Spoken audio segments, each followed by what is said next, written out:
쉽게 말하면은 간통죄를 처벌하지 않고 간통죄 폐지하는 것은 형사정책상 그건 있을 수가 있는 일입니다. 그러나 간통죄가 범죄가 안 된다고 그래서 그것이 부도덕한 행위가 정상적인 행위로 바뀌는 것은 아니지 않습니까? 마찬가지로 부도덕한 성행위인 성적 취향이라든지 이런 부도덕한 성행위가 자유가 있습니다, 지금.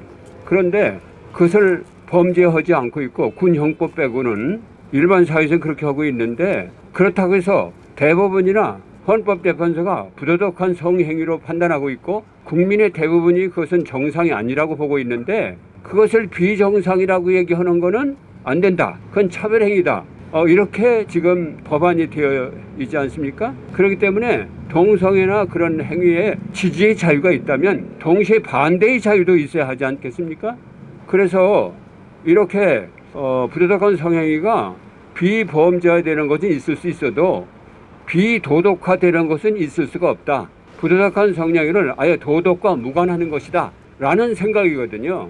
이거는 우리 5,000년 역사에서 한 번도 있어본 일이 없는 일인데, 이런 것들은 국민적 합의와 윤리가 어느 정도 변한다 하더라도 이 기본적인 이런 문제에 대해서는 국민적 합의가 있어야 되고, 그렇기 때문에 이걸 절속적으로 입법하면 안 된다 하는 것이 그 제 발언의 취지요 핵심입니다.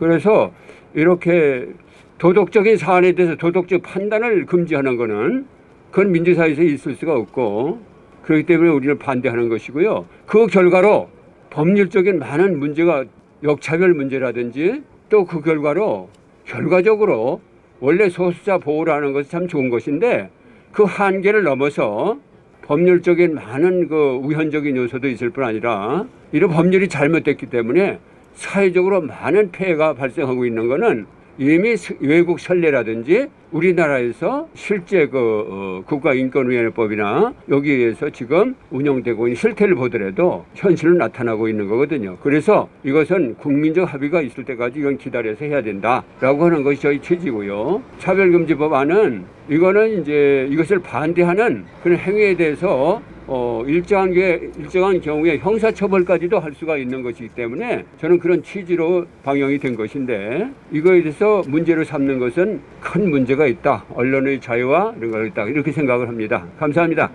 반갑습니다.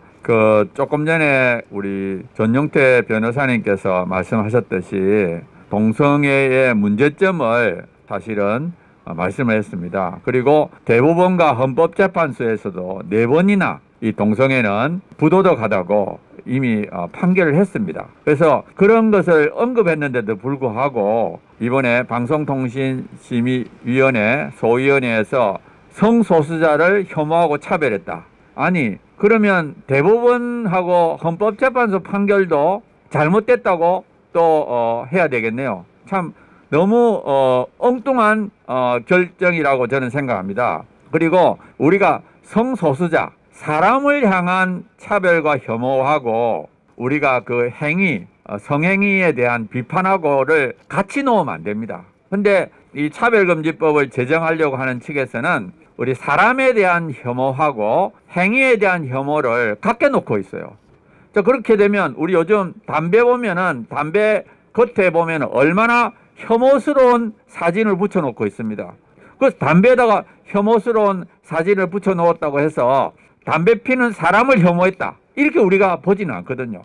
담배를 피면 폐암하고 후두암 걸릴 확률이 높다. 이거는 어떤 사건에 대한, 이 사실에 대한 그 팩트를 말하는 거지, 그거가 어떻게 담배 피는 사람에 대한 혐오니까 그건 금지해야 된다, 이렇게 할 수는 없는 거거든요. 근데 이번에 이 방송통신심의위원회는 꼭 차별금지법을 제정하려고 하는, 옹호하는 사람들의 논리를 그대로 따라해가지고 방송 자체를 못하게 하는 이런 정말 터무니없는 결정을 했습니다. 그래서 저는 너무 이번에 이 심의하시는 분들이 편파적인 생각을 가지고 있다고 생각하고요. 또 한 가지는 교육에 대한 이야기도 나오더라고요. 동성애에 대한 걱정스러운 교육에 대한 이야기를 하니까 지금도 동성애를 반대하는 교육은 하지 못하고 있다. 차별금지법이 만들기 전부터 만들어지나 만들어지지 않나 지금 똑같다, 뭐 이렇게 이야기한. 그러니까 이분들은 동성애를 비판하는 것하고 동성애자들을 차별하는 것하고를 구별을 못하는 거예요. 지금은 차별금지법이 만들어지지 않고 얼마든지 동성애에 대한 문제점을 교육 시간에 할 수 있습니다. 그걸 한다고 해서 뭐 불법이고 이러지는 않습니다. 차별금지법이 만들어지지 않았어요. 그래서 우리가 이 차별금지법을 결사적으로 반대하는 겁니다. 차별금지법이 정말 만들어지고 나면 교육에서 동성애 문제점을 말할 수가 없어요. 그래서 우리가 이걸 막고 있는데 이분들은 이미 차별금지법이 통과된 것처럼 주장하고 또 그걸 그대로 자기들의 그 생각을 잘못된 생각을 판결에 그대로 하고 있는 이런 문제를 일으키고 있습니다. 그래서 저는 우리가 차별금지법을 반대하는 가장 큰 이유가 자유를 억압한다. 표현의 자유, 그 중에 하나가 언론의 자유. 언론의 자유를 억압하기 때문에 우리가 반대하고 있는데 이 차별금지법이 통과되기 또 전에 이 언론의 자유를 탄압하는 그 차별이라는 이름으로 인권이라는 이름으로 혐오라는 이름으로 자유를 억압하는 이런 결정을 내리고 있습니다. 그래서 우리는 이걸 분명히 반대하고 다시는 이러한 판결을 하지 않도록 결정을 하지 않도록 분명하게 규탄하고 만약에 앞으로 정말 본회의에서조차 동일한 결론을 내린다고 하면은 그때는 정말 우리가 더 강력하게 우리가 이거를 규탄하려고 합니다. 사실은 우리가 자유라는 게 얼마나 소중한지를 몰라요. 이 언론의 자유라는 것이 너무 소중한 겁니다. 언론이 통제되고 나면 올바른 것에 도달할 수가 없습니다. 왜곡되게 돼요. 그래서 우리는 이 자유를 반드시 지켜야 하고 그런 의미에서 우리가 차별금지법을 반대하고 있는데 이 차별금지법 토론 자체를 또 왜곡시키려고 하는 이런 것을 보고 있습니다. 그래서 우리가 이거를 정말 강력하게 막아야 되고요. 정말 이런 것은 서구의 잘못된 것을 따라가는 것은 정말 안 된다고 저는 생각합니다. 그래서 우리 많은 방송인들이 언론사들이 이 언론의 자유를 탄압하는 이 혐오라는 이름으로 차별이라는 이름으로 이 억압하는 것은 우리가 강력하게 반대하고 모든 언론사들이 정말 이거를 지키기 위하여 언론의 자유를 지키기 위하여 우리가 분연히 일어나서 외쳐야 된다고 저는 생각합니다. 맞습니다.